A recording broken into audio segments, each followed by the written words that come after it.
ഇന്ന് 3:30 മണിക്കാണ്, ഉച്ചയ്ക്ക് ശേഷം 3:30 മണിക്കാണ് പുഷ്പൻ നിര്യാതനായത്. 1994 കൂത്തുപറമ്പിലുണ്ടായ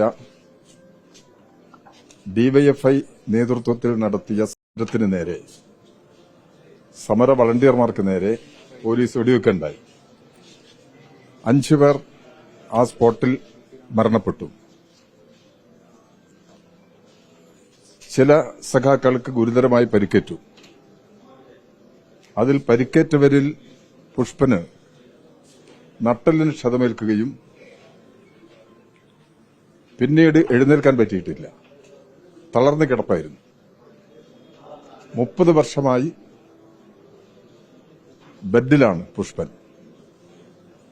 ഈ 30 വർഷക്കാലത്തിനിടയിൽ കേരളത്തിലെ എല്ലാ പോരാട്ടങ്ങളിലും പുഷ്പന്റെ പ്രതികരണമുണ്ടായിട്ടുണ്ട്. സമരരംഗത്തുള്ളവർക്ക്, പോരാളികൾക്കെല്ലാം കരുത്ത് നൽകുന്ന വാക്കുകളാണ് അദ്ദേഹത്തിൽ നിന്നുണ്ടായത്.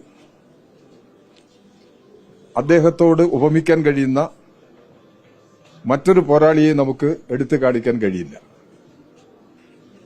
പല സന്ദർഭങ്ങളിലും ശാരീരിക അവശത നേരിട്ടപ്പോൾ ചികിത്സയ്ക്ക് വിധേയമാക്കി രോഗം ഭേദമാക്കുന്നതിനുള്ള നിലപാടാണ് സ്വീകരിച്ചത്.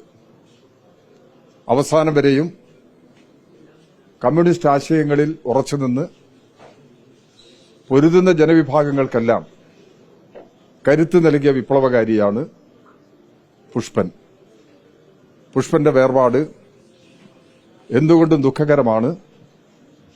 അദ്ദേഹത്തിന്റെ നഷ്ടം നികത്താനാവാത്തതാണ്. അദ്ദേഹത്തിന്റെ വേർപാടിലുള്ള അഗാധമായ ദുഃഖവും അനുശോചനവും രേഖപ്പെടുത്തുന്നു.